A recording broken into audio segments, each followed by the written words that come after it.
Bon dia, avui us explicaré la dissecció de l'ull i com s'ha de fer partint d'una pràctica anterior que hem fet la dissecció de cap de xai i ara aprofitarem d'aquest cap de xai, aprofitarem l'ull per poder estudiar una mica més a fons com funciona aquest òrgan. Per poder fer la dissecció hem preparat aquí una safata una mica a part. El cap de xai el teníem aquí, que l'havíem fet servir abans, farem servir unes tisores, ens podem ajudar d'unes pinces i d'un bisturí. També podem utilitzar una placa de Petri per intentar recollir el líquid després i per veure el cristal·lí com funciona podem fer servir un full de periòdic i veure com es veu la lletra modificada degut a l'acció del cristal·lí.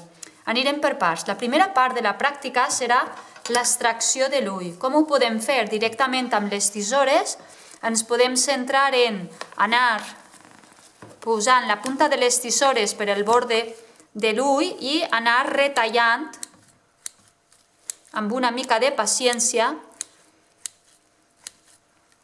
fins que tallem l'ull. Heu d'anar en compte de no rebentar-lo. Quan poseu les tisores intenteu que quedi el més enganxat possible a la conca de l'ull, perquè si ho feu cap amunt segurament ho punxareu. No feu d'aquesta posició, perquè el podeu punxar, sinó que sempre cap per avall. Llavors, si us rebenta l'ull ja no podreu veure'l bé, llavors no quedarà maco. Però bueno, no passa res, continuaria la pràctica sense cap problema.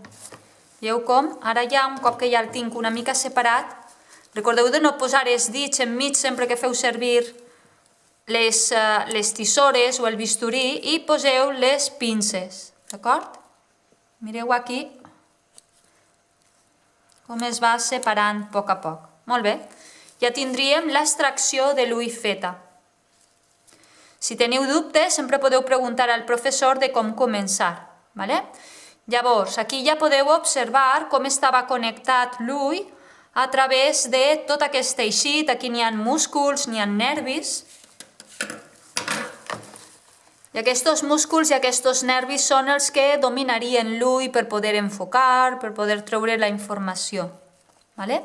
I trobareu un material especial que seria com un cordó una mica més dur que formaria el nervi òptic. El nervi òptic és molt dur i és aquesta peça d'aquí.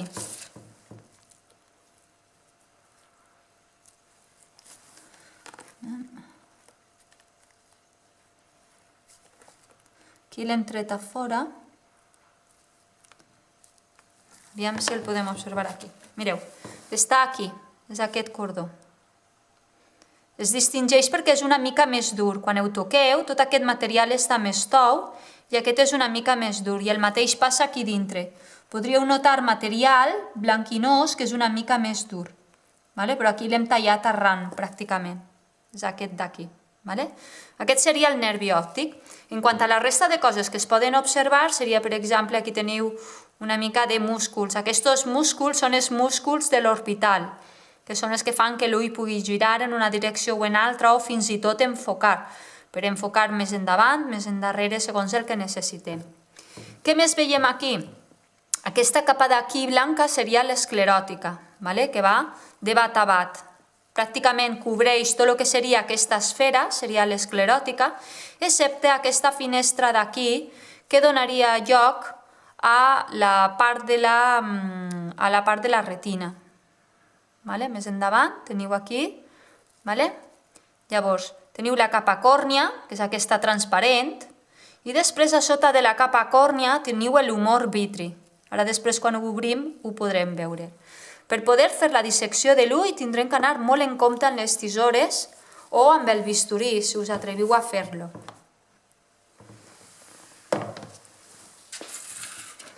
Per fer la dissecció de l'ull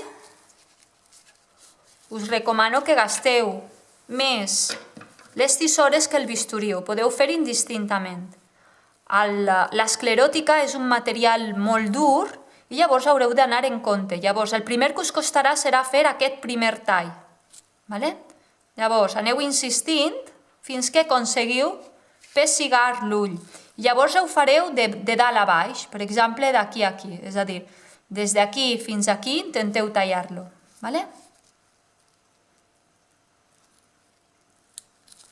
Si anem retirant tota aquesta massa muscular, aconseguirem que es mogui menys l'ull i la pràctica serà més fàcil.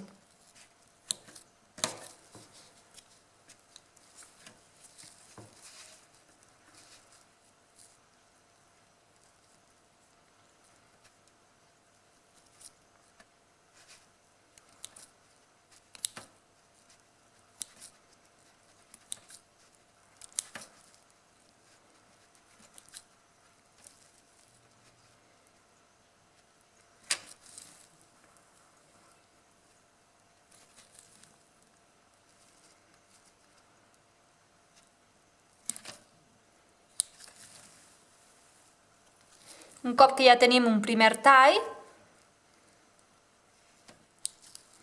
podem procedir a buidar l'ull amb molt de compte, per intentar que surti tot el material sencer.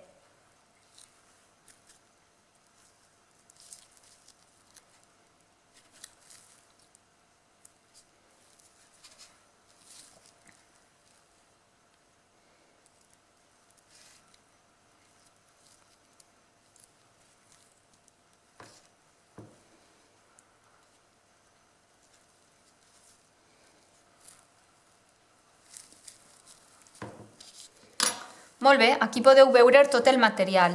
Què tenim? Doncs tindríem l'humor aquós, que seria aquest líquid que queda negre, que en realitat no és negre, sinó que és un líquid transparent, el que passa que ha enganxat les cèl·lules que formarien l'iris. Llavors, si intentem retirar-lo, podrem veure una mica més clar.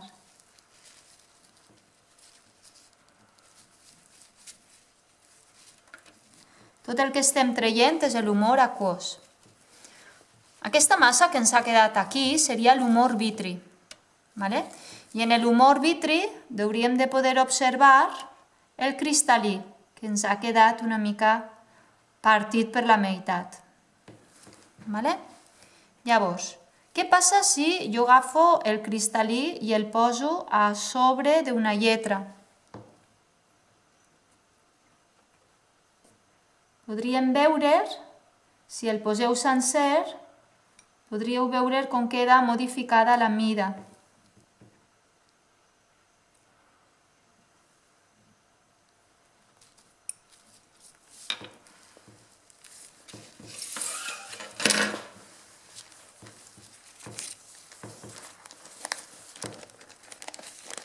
Poseu-la sobre del paper i veureu com queda la mida modificada, perquè actua de lent. D'acord? Veieu aquí?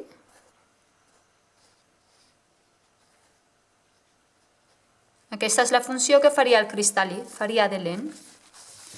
I llavors, aquesta massa que tenim aquí és el que s'anomena la massa vítrea.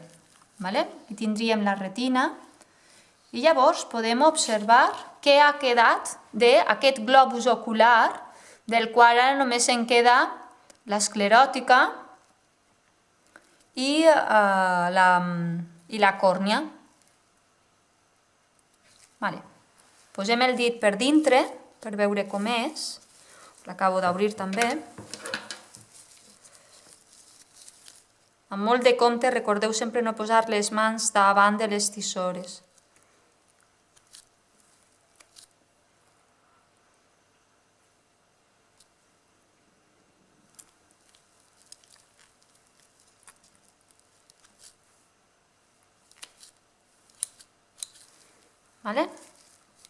El podem eixugar amb un tros de paper.